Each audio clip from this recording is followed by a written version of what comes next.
नमस्कार। स्वागत है आपका समाज का सच में।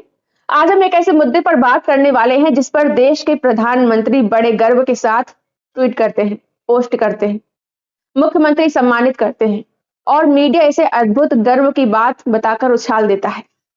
लेकिन असल सवाल यह है कि क्या सच में ये गर्व की बात है या फिर जनता का ध्यान भटकाने का एक और पुराना घिसा पिटा तरीका है। हाल ही में प्रधानमंत्री मोदी ने एक पोस्ट किया। 19 साल के देवव्रत महेश रेखे नाम के एक युवक की अद्भुत साधना बताई गई। प्रधानमंत्री मोदी ने लिखा, 19 वर्ष के देवव्रत महेश रेखे ने जो उपलब्धि हासिल की है वो जानकर मन प्रफुल्लित हुआ। उनकी ये सफलता आने वाली पीढ़ियों के लिए प्रेरणा बनने वाली है। भारतीय संस्कृति में आस्था रखने वाले हर एक व्यक्ति को यह जानकर अच्छा लगेगा कि श्री देवव्रत ने शुक्ल यजुर्वेद की माध्यान्हिक शाखा के 2000 मंत्रों वाले दंड कर्म पारायणम को 15 दिनों तक बिना किसी अवरोध के पूरा किया है। इसमें अनेक वैदिक ऋचाएं और पवित्रतम शब्द उल्लेखित हैं जिन्हें उन्होंने पूर्ण शुद्धता के साथ उच्चारित किया। ये उपलब्धि हमारी गुरु परंपरा का सबसे उत्तम रूप है। काशी के सांसद के रूप में मुझे इस बात का गर्व है कि उनकी ये अद्भुत साधना इसी पवित्र धरती पर संपन्न हुई। उनके परिवार, संतों, मुनियों, विद्वानों और देश भर के उन सभी संस्थाओं को मेरा प्रणाम जिन्होंने इस तपस्या में उन्हें सहयोग दिया।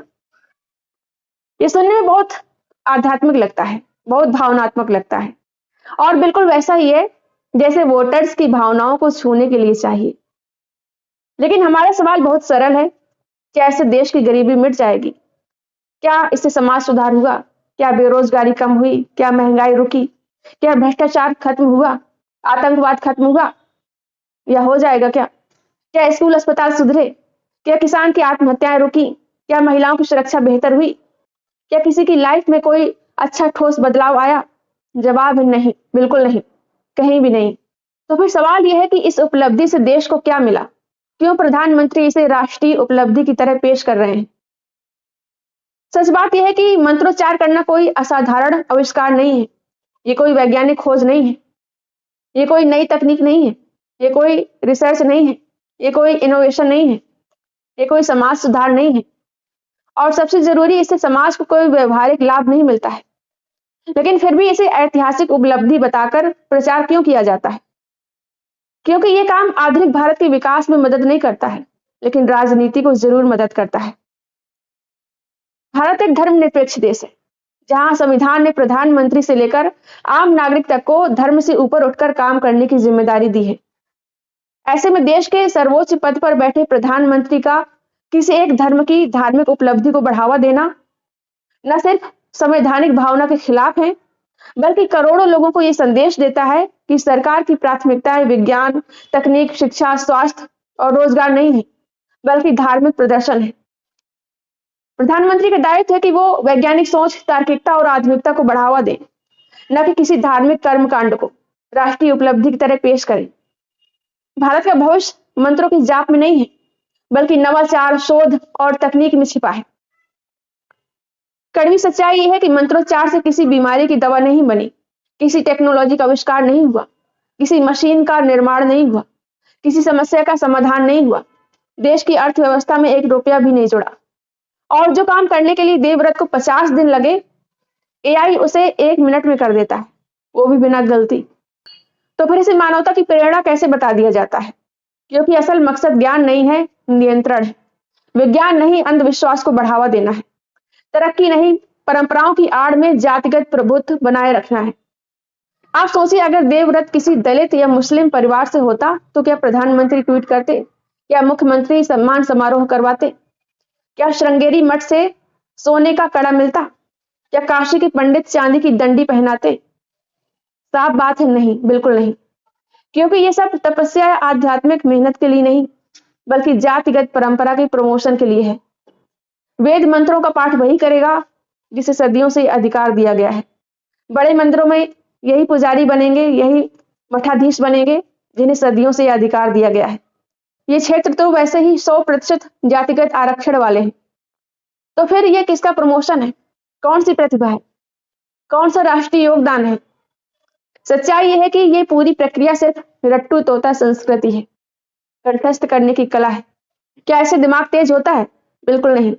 ये तो बस दिमाग को बेकार डेटा से भर देना है। आज 7 साल के बच्चों को कुरान याद है, किसी को गीता कंठस्थ है, किसी 5 साल के बच्चे को पूरे पहाड़े याद हैं, किसी को देश की राजधानी, जिले और गांव सब याद है। क्या ये समाज को बदल देता है? क्या इससे वैज्ञानिक सोच पैदा होती है? नहीं, बल्कि उल्टा जो ताजा दिमाग शोध, विज्ञान, खोज, तकनीक में इस्तेमाल हो सकता था, उसे मंत्र याद करने में बर्बाद कर दिया जाता है।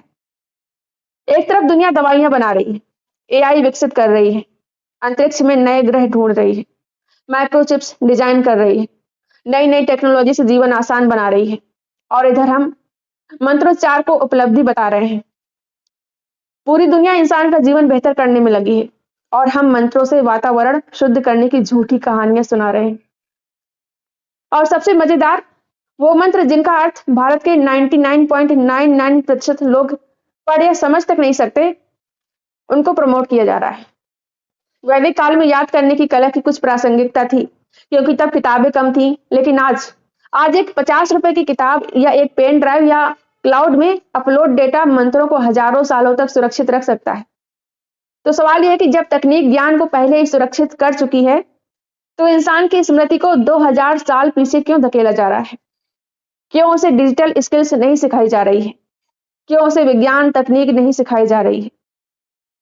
प्रधानमंत्री का ये पोस्ट, ये ट्वीट सिर्फ आस्था के लिए नहीं था, ये था जातिगत ढांचे को मजबूत करने के लिए, परंपरा के नाम पर पुरानी व्यवस्था बचाने के लिए और जनता का ध्यान असल मुद्दों से हटाने के लिए, और सबसे जरूरी, धर्म आधारित वोट बैंक को खुश करने के लिए।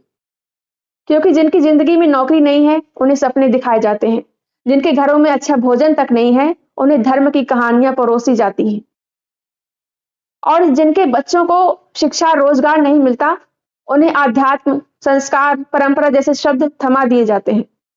आज भारत का युवा बेरोजगारी में मर रहा है, डिग्रियां होते हुए भी नौकरी नहीं मिल रही है, महंगाई से त्रस्त है, मानसिक रूप से टूट रहा है। लेकिन हमारी सरकार युवाओं को क्या दे रही है? मंत्रों की प्रेरणा, कर्मकांड की उपलब्धियां, सदियों पुरानी परंपराएं और कुप्रथाएं। क्योंकि सरकार जानती है धर्म के नाम पर जनता को लंबे समय तक मूर्ख बनाया जा सकता है।